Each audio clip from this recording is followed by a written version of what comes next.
kita sekarang prioritas bagaimana bisa segera kirim bantuan-bantuan yang diperlukan, terutama BBM yang sangat penting. Listrik sebentar lagi saya kira bisa dibuka semuanya. BBM tadi yang dilaporkan ke saya yang sangat penting. Ada beberapa desa yang terisolasi, insya Allah kita bisa tembus. Insya Allah kita dengan kerjasama erat, teamwork yang baik, kita bisa segera menghadapi musibah ini, segera memberi solusi-solusi kepada kesulitan rakyat sekarang ini.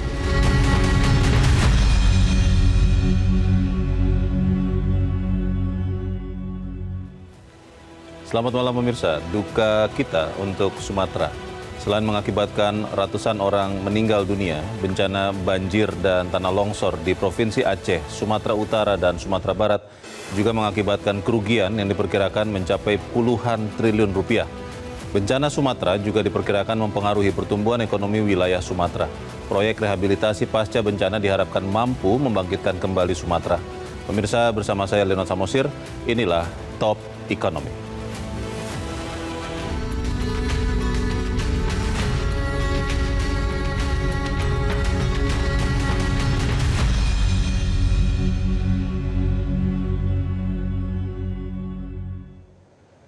Pemirsa, berdasarkan informasi dari BMKG, badai Senyar yang sebelumnya menghantam Thailand dan Malaysia menghantam Indonesia pertama kali pada 26 November di kota Binjai, Sumatera Utara.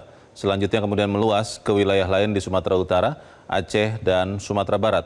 Saat ini Sumatera sedang berduka. Untuk bangkit dari duka, dibutuhkan rehabilitasi besar-besaran di daerah terdampak, dan inilah data awal yang bisa dijadikan acuan untuk rehabilitasi pasca bencana nanti. Data ini dirilis oleh Direktur Eksekutif Next Policy, Fitra Faisal.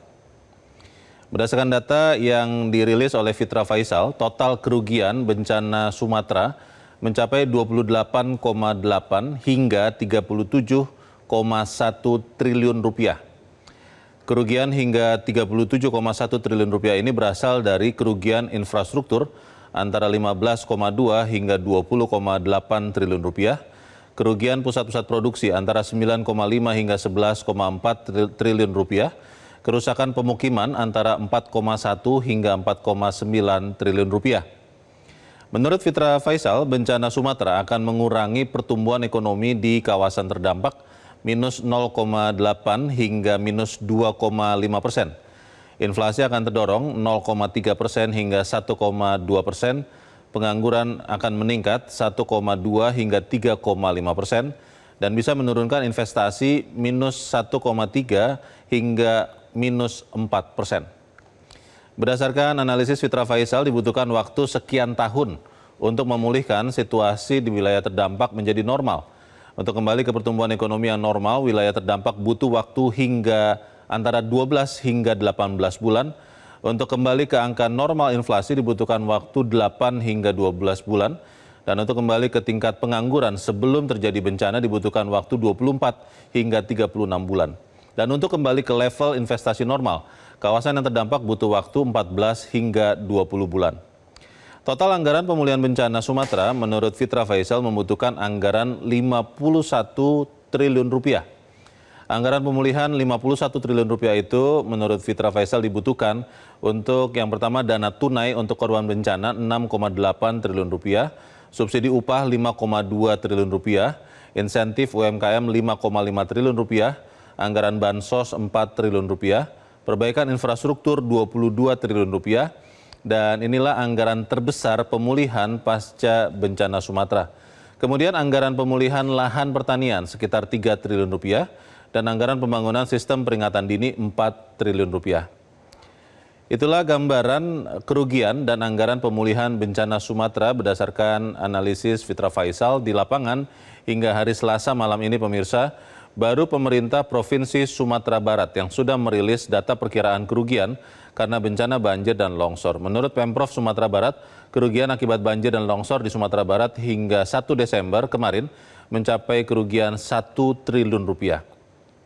Berdasarkan laporan Pemprov Sumatera Barat, kerugian 1 triliun rupiah itu berasal dari 33.000 rumah yang terdampak, 16.000 hektar sawah yang terdampak, 99 bangunan sekolah yang terdampak, 12 fasilitas kesehatan terdampak, 72 rumah ibadah yang terdampak, 13 perkantoran rusak yang terdampak, 72 irigasi yang terdampak, 10 bendungan rusak terdampak, dan sejumlah jembatan dan ruas jalan yang juga terdampak. Menghadapi dan melalui bencana besar di Sumatera itu sudah sering ditempuh oleh kita, bangsa Indonesia. Berdasarkan data BNPB, dalam 5 tahun terakhir saja, khusus bencana banjir, di Sumatera terjadi ratusan bencana banjir. Tahun 2021 terjadi 84 banjir besar di Sumatera, tahun 2022 terjadi 71 banjir besar, tahun 2023 111 banjir besar, tahun 2024 121 banjir besar, dan tahun 2025 ini terjadi 75 banjir besar di Sumatera. Bukan hanya Sumatera, Indonesia memang rawan banjir. Ada 75,7 juta penduduk Indonesia yang ada di zona rawan banjir. Indonesia ada di peringkat keempat, negara paling terancam banjir di dunia, di bawah Tiongkok, India, dan Bangladesh. Seperti apa kita menghitung kerugian dan anggaran rehabilitasi bencana Sumatera? Top Ekonomi akan kembali setelah yang satu ini.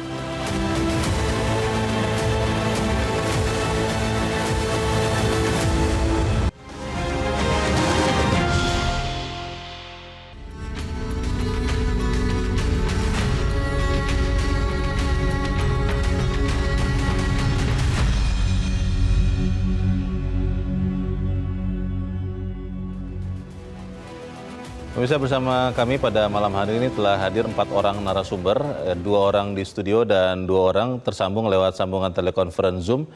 Saya menyapa dulu yang tersambung lewat Zoom, ada Sekjen Palang Merah Indonesia, Bapak A.M. Fakir. Pak Fakir, selamat malam. Selamat malam, Bang Leo. Ya, terima kasih sudah diberikan waktu dan juga telah bergabung lewat sambungan Zoom, anggota Komisi 4 DPR RI, yang saat ini sedang ada di Gorontalo, Pak Rohmin Dahuri. Pak Rohmin, selamat malam.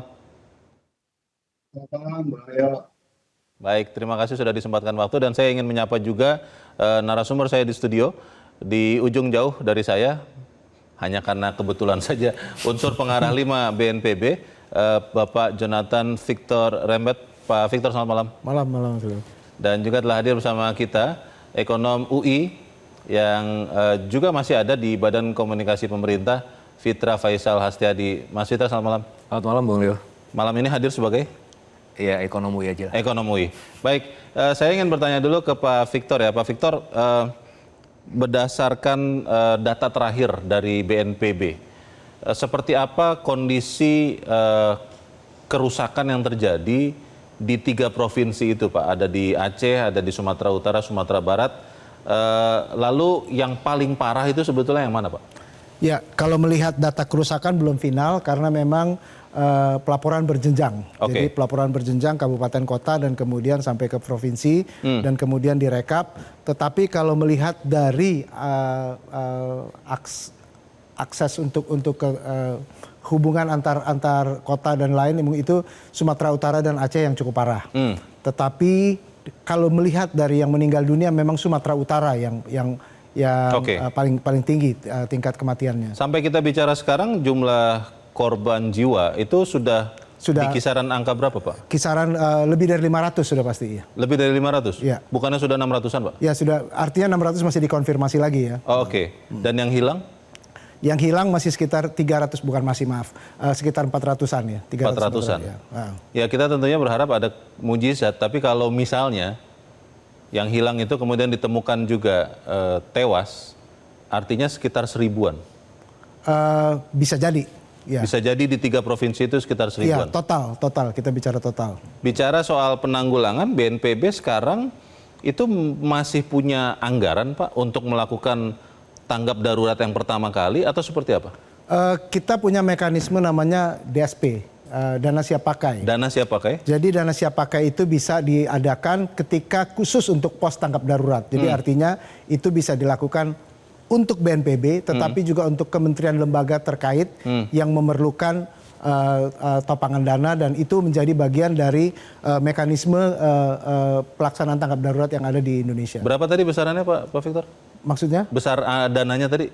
Ya tergantung dari kebutuhan, karena memang tidak ada plafon, karena itu dana siap pakai memang tergantung dari apa yang dikeluarkan dan apa yang dibiayai. Oh oke. Jadi kisaran miliaran, triliunan ada dananya? Bisa, ya tergantung. Karena kalau kita melihat itu seperti misalnya yang terjadi dalam berbagai kebencanaan yang lain, memang terjadi dinamika tergantung dari kondisi yang harus dihadapi. Oke, Mas Fitra, tadi ada angka yang saya paparkan kepada pemirsa Metro TV, dan itu angkanya kalau tidak salah kisarannya 51 triliun. Ya, itu untuk yang upper bound ya. Jadi 51 triliun itu adalah gelontoran dana fiskal yang untuk kemudian recovery period ya, antara 3 sampai 4 tahun ya. Jadi tidak langsung dalam 1 tahun. Tetapi ini kan wide ranging dari yang lower bound sampai upper bound. Kalau kita bicara yang lower bound itu 28,8 triliun potensi kerusakannya, damage-nya. Sementara yang upper bound itu 37,1 triliun, tetapi ya tentunya dana kompensasinya itu harus lebih tinggi dibanding itu, karena untuk menutup luka itu jauh lebih tebal uangnya. Nah, kalau sebagai bandingan, kalau kita bicara tsunami Aceh 2004 itu jumlahnya kalau menurut data dari Brookings itu 41,1 triliun rupiah. Tapi 41,1 triliun rupiah kalau kita gunakan angka saat ini itu 120 triliun rupiah. Setara 120 triliun rupiah sekarang. Betul. Artinya apa yang terjadi di Sumatera meskipun sebenarnya ya dampaknya sangat wide ranging, tetapi sebenarnya masih sepertiganya dari tsunami Aceh. Nah, ini datanya saya kalibrasi dari data tsunami Aceh 2004, kemudian data Jogja 2008 dan juga gempa Palu 2018. Setelah kalibrasi data itu dan juga memasukkan data-data asuransi ya untuk klaim segala macam, itu dapatlah angka seperti itu. 51 triliun? 51 triliun adalah dana kompensasi untuk recovery, tetapi untuk impact-nya itu antara 28,8 triliun sampai 37,1 triliun. Impact itu maksudnya sampai kondisi apa itu? Betul, jadi kalau kita bicara economy wide impact, artinya kita harus mengukur dari beberapa tempat sekaligus. Pertama dari sisi infrastrukturnya. Nah, ini kan yang sekarang sedang dihitung ya oleh pemerintah daerah Sumatera Barat, sudah mengeluarkan angka 1 triliun misalnya.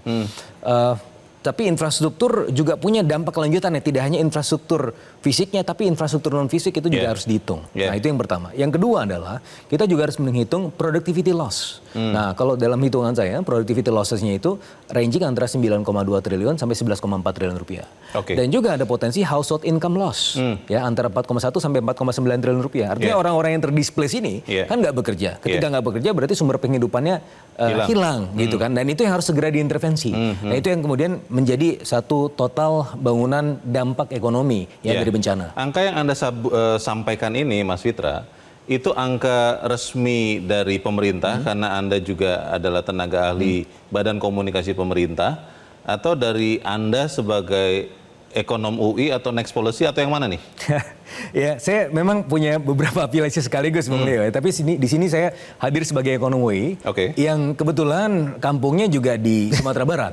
Jadi saya bikin hitung-hitungan itu karena memang ya saya merasa penting ya untuk kemudian mengedepankan angka ini untuk kemudian segera diketahui pemerintah, dan sepertinya Presiden sudah tahu ya angka-angka ini untuk segera diantisipasi. Sudah diadopsi belum angka itu? Untuk kemudian dinyatakan resmi oleh pemerintah? Mudah-mudahan ya, karena kalau kita lihat ya, ada potensi scaring effect, ada potensi efek luka ya, yang kemudian kalau tidak segera diintervensi langsung, jadi window-nya itu antara 3 bulan sampai 6 bulan. Kalau tidak ada keluar dalam sejumlah tertentu uangnya, itu bisa ada scaring effect. Gitu. Saya ingin menyapa Pak Fakir. Pak Fakir, PMI tentunya sudah ada di daerah bencana ya Pak. Assessment PMI seperti apa Pak Fakir? Apakah korban sudah tertangani atau seperti apa Pak? Ya, kita memang sekarang tahap darurat ya, tanggap darurat. Jadi yang kita utamakan memang penyelamatan dulu. Dan memang evakuasi adalah salah satu yang kita prioritaskan. Dan kita melihat memang karena beberapa hambatan, baik akses, komunikasi, transportasi, termasuk listrik dan sebagainya, itu memang menghambat kita di dalam upaya evakuasi tadi. Nah, Selain evakuasi, tentu adalah juga mengurangi penderitaan.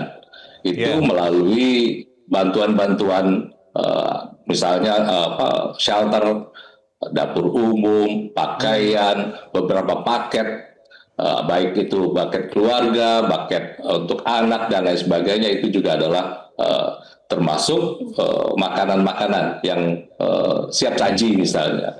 Itu yang dilakukan oleh Palang Merah dan di 3 provinsi. Tapi kita maklumi juga bahwa PMI kita di provinsi dan kabupaten kota, karena ini kita akan beroperasi di 27 provinsi kabupaten provinsi dan kota ya.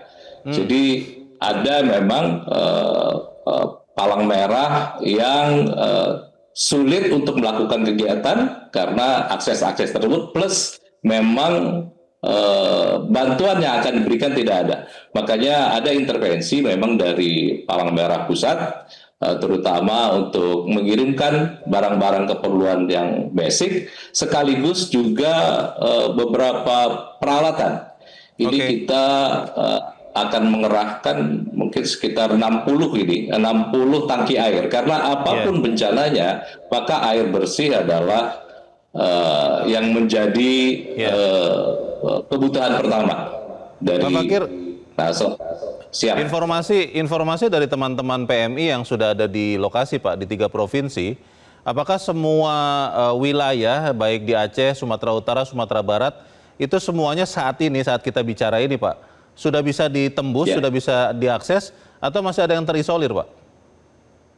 Masih ada yang terisolir, terutama di Aceh. Masih ada yang terisolir, terutama di Aceh. Ya, kesulitan kita memang masuk ke daerah situ. Tapi melalui artinya berantai, upaya-upaya berantai, maka ya mudah-mudahan dalam waktu segera kita bisa mendapatkan akses ke daerah terisolasi tersebut.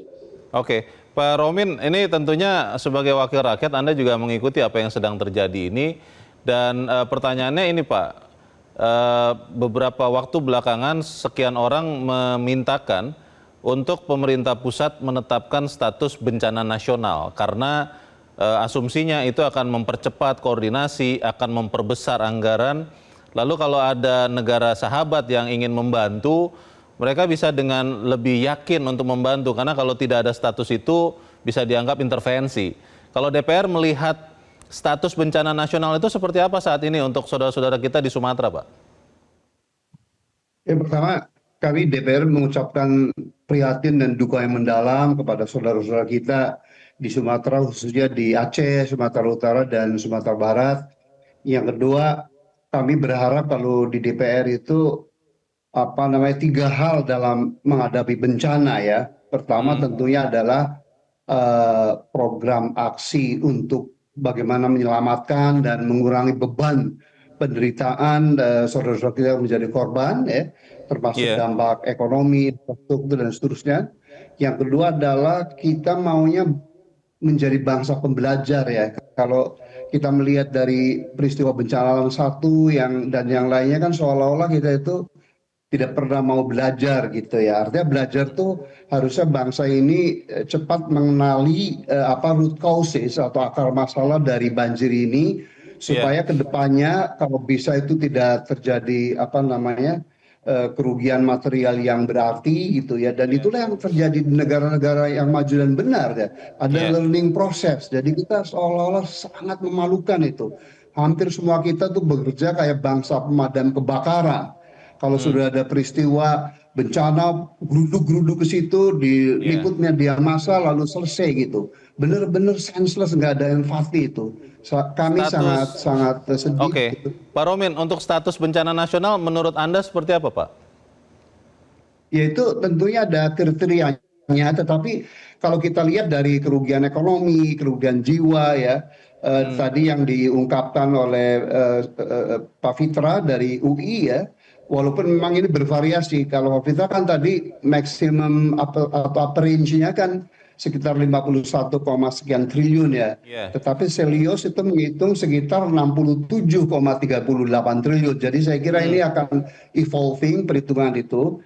Tetapi kalau kita compare dengan bencana tsunami yang tadi kalau Pak Fitra ngitung ini sepertiganya ya, tetapi ini masih terus dihitung karena penghitungan orang yang hilang dan seterusnya masih berkembang gitu.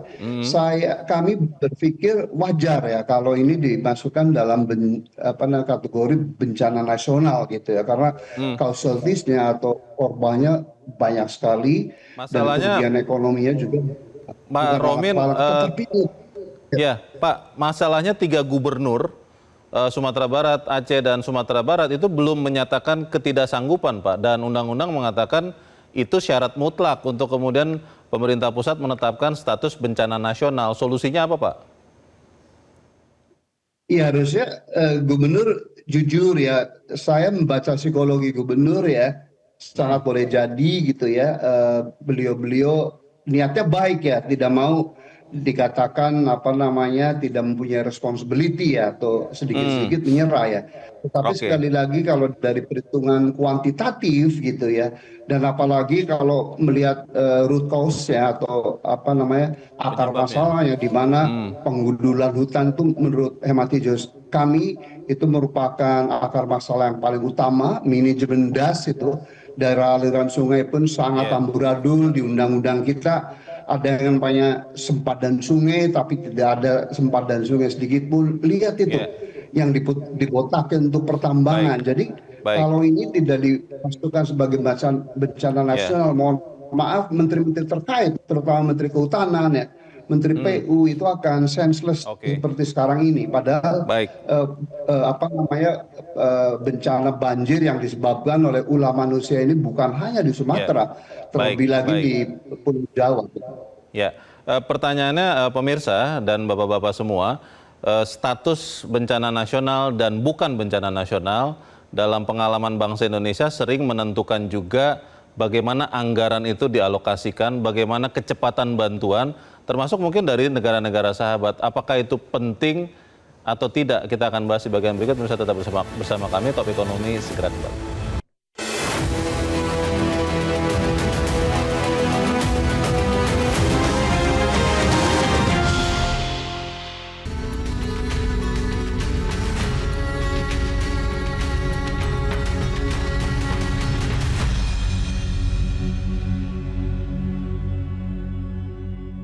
Mobilisasi kita akan mampu, pasti kita akan make up dari provinsi maupun dari pusat, terutama ini all out semua untuk secepat mungkin diminta atau tidak diminta, pasti kita akan dorong. Perintah Presiden langsung itu, dan beliau memantau tiap hari. Kita juga memiliki ada grup ya yang memantau perkembangan tiap hari, saling sharing di antara kita. Nah, jadi jangan berpikir bahwa semua bencana pasti harus kepala daerahnya mandiri, tidak gitu. Ada skala-skalanya, level bencana itu ada skala-skalanya. Kalau sekelas yang seperti bencana Sumatera ini, kita serahkan kepada kepala daerahnya saja. Wah, mereka setengah mati, kasihan rakyatnya, kasihan juga kepala daerahnya. Terima kasih Anda masih bersama kami, pemirsa. Saya ingin langsung ke Pak Victor. Pak Victor, kalau bicara status bencana nasional dan bukan, itu beda nyatanya apa Pak? Untuk terutama terkait dana, lalu kecepatan memperbaiki dan merehabilitasi para korban ini Pak? Ya, pertama saya mungkin mau update dashboard terbaru itu 712 yang apa itu Pak? Yang meninggal dunia. Oh, sampai sekarang ini? Ya, lalu 507 yang hilang. Jadi memang naik terus angkanya ya. Tadi ini dashboard jam setengah 7 tadi. Oke, 712 sampai kita bicara yang sudah meninggal. Ya, dan 507 yang hilang. Oke. Jadi, ya, pertanyaan itu yang kerap ditanyakan oleh berbagai pihak, dan rasanya ada sisi psikologis selain sisi penetapan secara normatif ya. Sisi psikologis adalah harapannya dari keluarga-keluarga yang terdampak dengan penetapan bencana nasional itu segala sesuatunya akan lebih cepat, lebih kuat dan lebih tanggap. Itu anggapan. Kami menghargai. Artinya BNPB menghargai, dan juga lembaga-lembaga kemanusiaan, lembaga-lembaga advokasi juga melakukan hal yang sama, kami menghargai. Pertanyaan kalau bedanya di mana? Bedanya adalah memang ketika kita sudah memiliki aturan undang-undang yang menolong kita untuk melakukan tata kelola kebencanaan, itu kan berjenjang ya. Artinya ketika bupati, wali kota tidak sanggup lagi, mereka naik ke provinsi. Dan kemudian sesudah provinsi, tadi Pak Rohmin sudah mengatakan juga, kalau provinsi sudah tidak sanggup, baru naik ke pusat, tapi itu pun harus melalui sebuah kaji cepat yang akurat dan kemudian juga reliable. Oleh pemerintah pusat? Itu dilakukan bersama pemerintah pusat dan kemudian daerah. Kementerian dan lembaga bekerja bersama-sama untuk memverifikasi angka-angka tersebut. Baik. Sehingga kalaupun itu ditentukan sebagai bencana nasional melalui proses yang akuntabel dan kemudian bisa melakukan secara berjenjang semua pihak. Dan oleh karena itu kalau bedanya apa?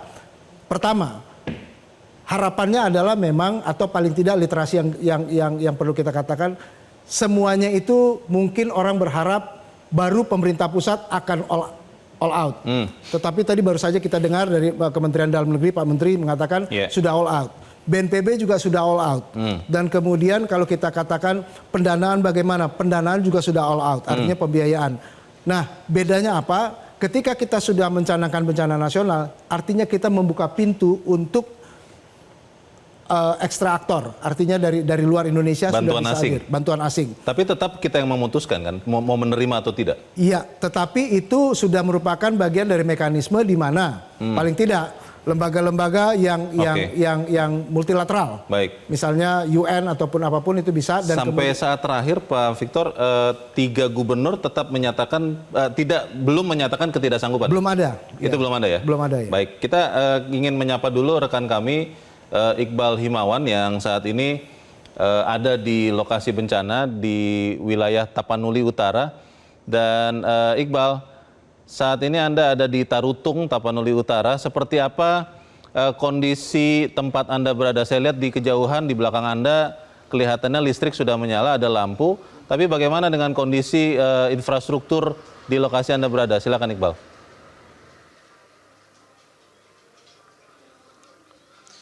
Leo, kalau di Kota Tarutung di Tapanuli Utara ini sendiri memang kehidupan berjalan lancar karena ini berjarak sekitar beberapa puluh kilometer ya dari lokasi yang paling parah terdampak bencana, yakni seperti contohnya di Dusun Lobu Piningi dan juga dusun atau Desa Sibalanga. Nah, di Desa Sibalanga inilah yang aksesnya terputus sama sekali sehingga akses dari Kota Tarutung menuju Sibolga ini putus total. Nah, kami sempat meninjau kedua lokasi. Memang yang pertama di Tapanuli Utara, yang terparah di Desa Sibalanga. Dan kami juga sempat langsung datang ke lokasi bencana di Tapanuli Selatan, yakni tepatnya di Desa Garuga. Nah, di Desa Garuga ini sendiri terpisah menjadi 2 kabupaten ya, antara Tapanuli Tengah dan Tapanuli Selatan. Di situ terlihat sekali kehancurannya. Jika kita berbicara soal infrastruktur, kehancuran di Tapanuli Selatan mungkin lebih terlihat nyata, apalagi kalau kita melihat gambar udara.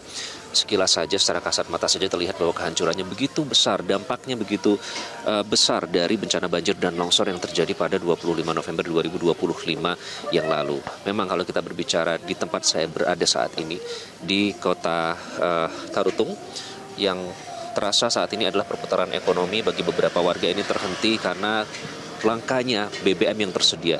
Terjadi krisis BBM sehingga beberapa warga yang menggantungkan mata pencaharian mereka dari ketersediaan BBM ini otomatis tidak bisa bekerja seperti sedia kala. Artinya mereka harus menganggur untuk sementara sampai BBM pasokannya kembali normal.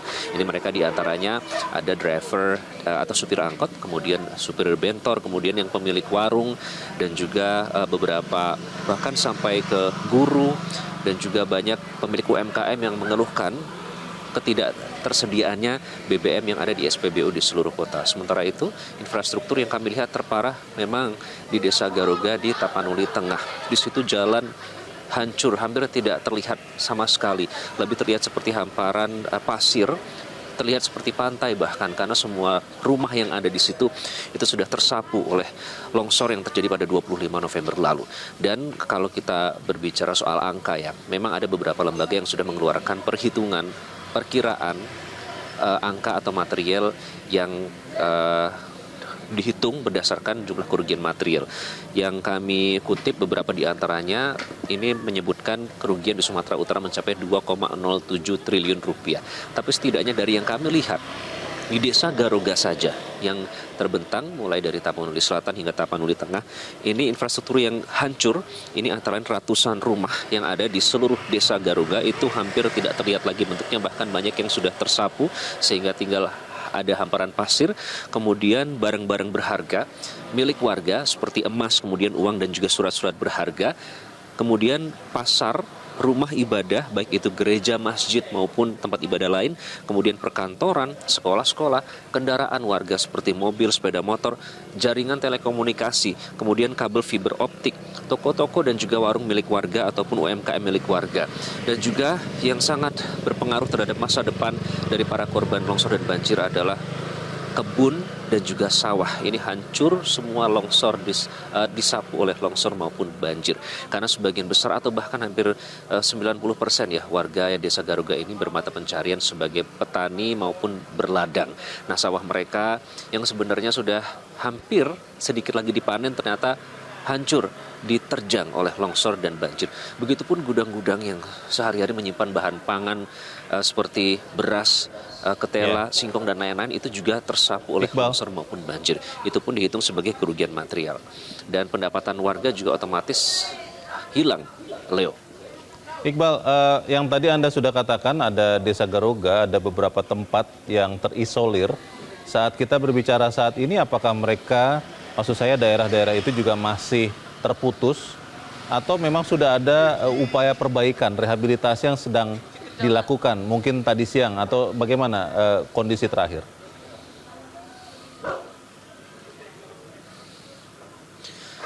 Kondisi terakhir kami meninjau sudah mulai dilakukan perbaikan, Leo, terutama di infrastruktur ya.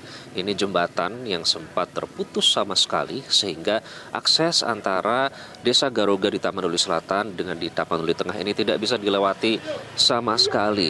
Nah, oleh karena itu memang kalau infrastruktur ini seharusnya jembatan yang berada di sungai yang tertutup oleh kayu-kayu gelondongan. Itulah sungai yang seharusnya. Namun karena tertutup oleh kayu gelondongan sehingga membuat aliran baru. Nah, di aliran baru inilah yang nanti rencananya akan dipulihkan menjadi daratan kembali. Itu tadinya rumah warga namun karena tersapu longsor dan banjir akhirnya menjadi aliran baru.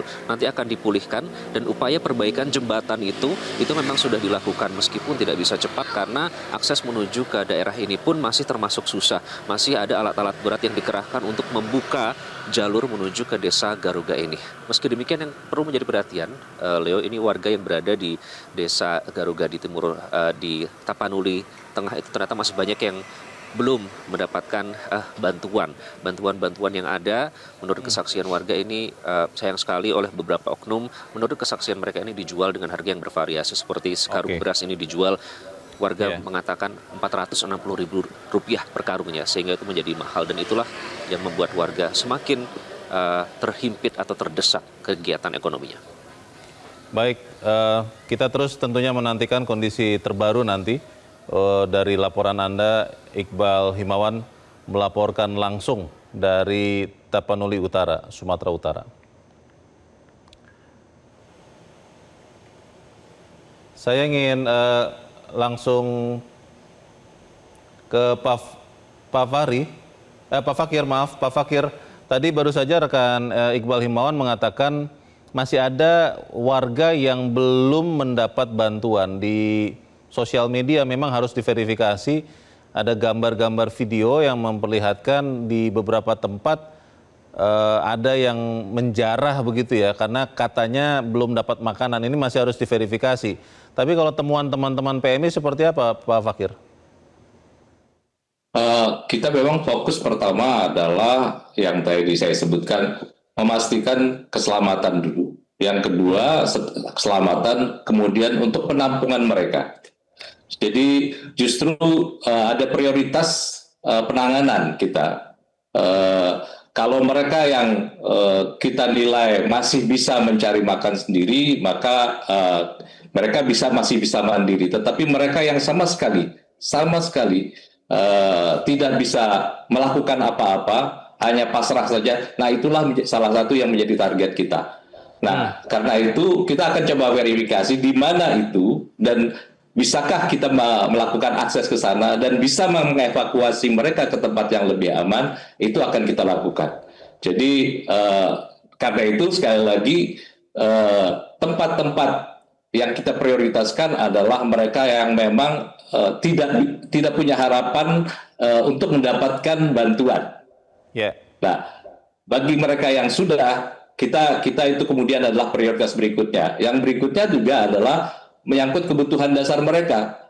Kebutuhan mereka untuk tinggal, kebutuhan mereka tinggal sementara maksudnya, kebutuhan makan mereka, pakaian mereka, termasuk dalam hal ini kenapa lalu kemudian air bersih adalah menjadi prioritas kita. Air bersih itu untuk masak, untuk mandi dan lain sebagainya itu sangat diperlukan. Dan kalau tidak ada PDAM di sana, kita akan mengelolanya dalam bentuk pengolahan air.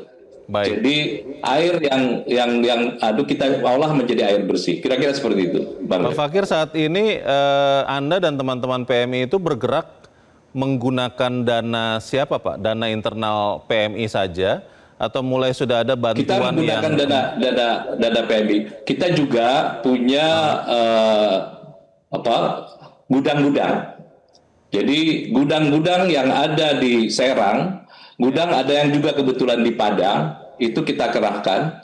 Nah, operasionalnya juga dari pusat dalam hal ini karena mungkin daerah tidak memiliki biaya untuk operasional, maka akan kita supply dari pusat. Kita punya hubungan baik dengan beberapa mitra kita. Apakah itu federasi, ada American Red Cross, ada Australian Red Cross, selain juga donatur-donatur kita. Kita mulai membuka dan alhamdulillah sudah mulai banyak donasi yang disalurkan kepada kita. Kita juga kerjasama misalnya untuk penyaluran bantuan. Itu kita kerjasama dengan BNPB. Dalam hal ini mungkin Pak Ewad bisa kita diminta untuk mengelola logistik yang ada di Halim. Kita akan menerima bantuan logistik dari Halim dan kita akan salurkan ke 3 daerah ke provinsi itu. Baik. Dan tentu saja juga dari yang lain-lain kita kumpulkan dan kita salurkan untuk salurkan ke 3 provinsi, termasuk antara lain kebutuhan dasar seperti darah juga kita sementara ini supply dari Jakarta, Bekasi dan juga dari Bogor. Pak Fakir, dari pengamatan teman-teman di lapangan PMI, masalah ini rehabilitasi bencana bisa dilakukan oleh pemerintah daerah saja atau memang harus pemerintah pusat yang juga membantu, Pak? Pemerintah pusat harus membantu dan buktinya memang sudah dilakukan antara lain. Harus membantu. Karena tidak mungkin pemerintah daerah sendiri.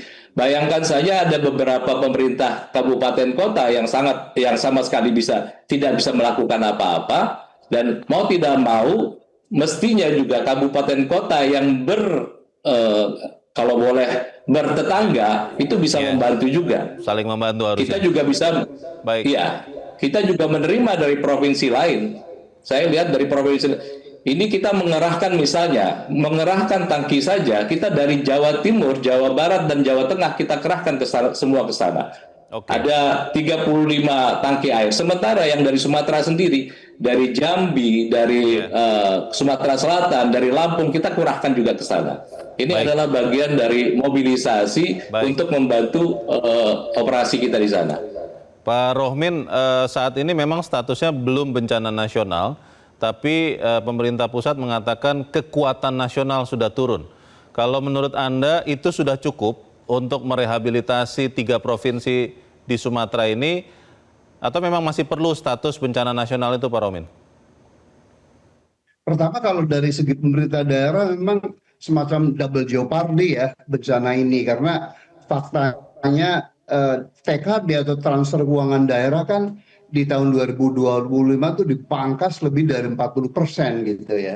Jadi dalam hal itu aja sudah kedodoran ya. Kemudian saya lihat data statistik ya yang sangat sahih mengatakan bahwa anggaran BNPB tahun 2021 Bung Leonard itu mencapai 7, sekian triliun. Tahun 2025 anggarannya itu hanya 1, sekian triliun gitu ya. Jadi itu memang perlu kita berkaca diri ya bahwa kita kan negara yang sangat prone ya atau sangat resikonya tinggi ya dengan bencana alam, bencana hidrometeorologi semacam banjir, kemudian bencana lainnya yang tsunami, gempa bumi dan seterusnya. Nanti kami di DPR akan dorong ya bahwa harusnya karena daerah kita itu negara bencana, ada ring of fire. Bayangin 70% of vulkan atau gunung berapi located terdapat di negara kita. Lalu kita pun salah satu negara yang sangat-sangat berisiko tinggi terhadap bencana hidrometris seperti banjir. Jadi itu nanti di DPR akan kami tekankan bahwa harusnya untuk dana bencana jangan dikurangi secara drastis. Baik, kita harus jeda kembali, Bapak-Bapak dan pemirsa tetaplah bersama kami. Top Ekonomi segera kembali.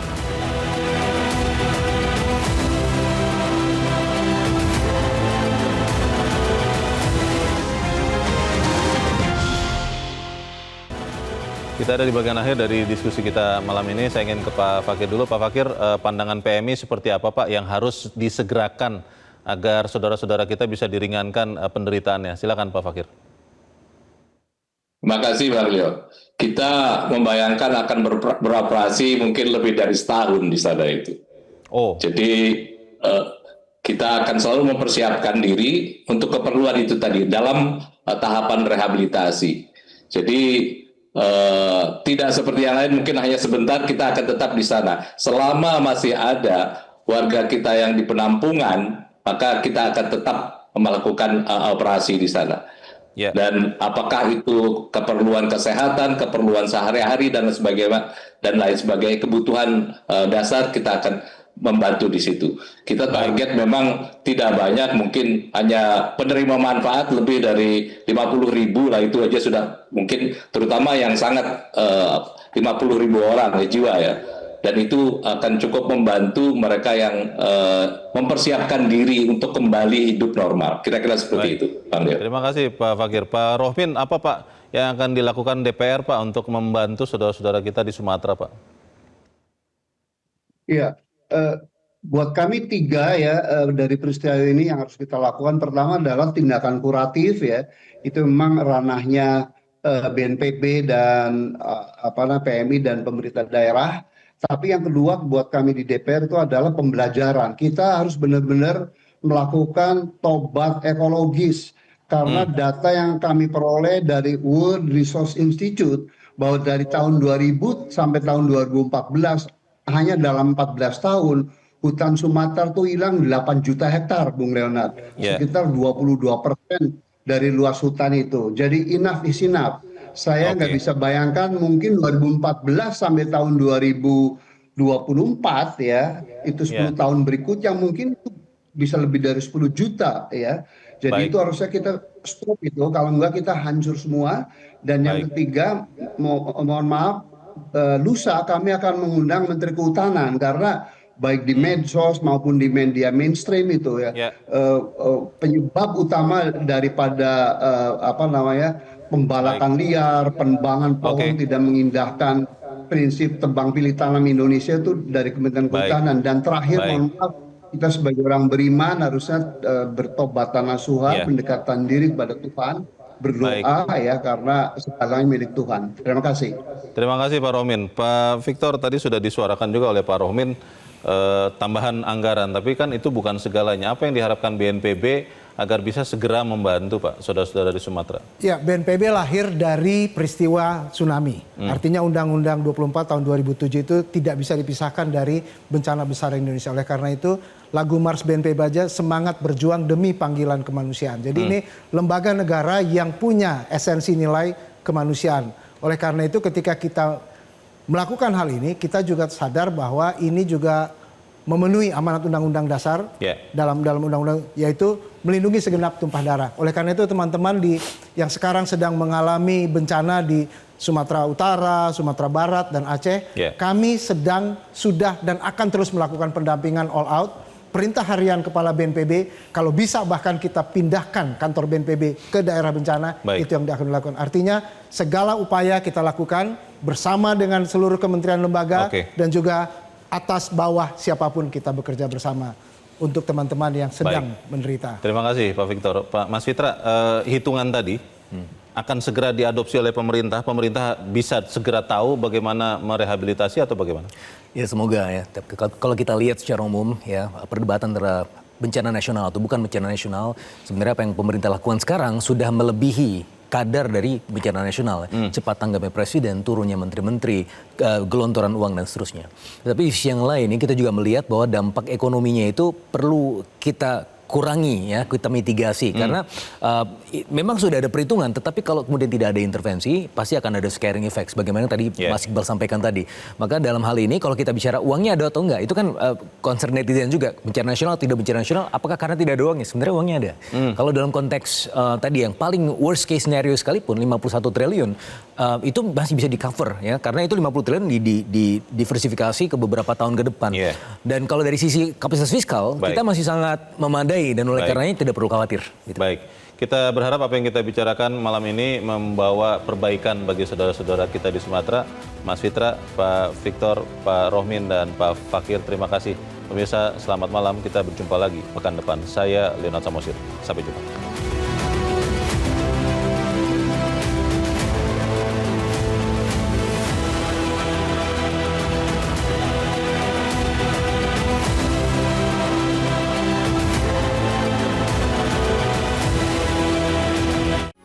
Metro TV. Jelajahi cara baru mendapatkan informasi. Download Metro TV Extend sekarang.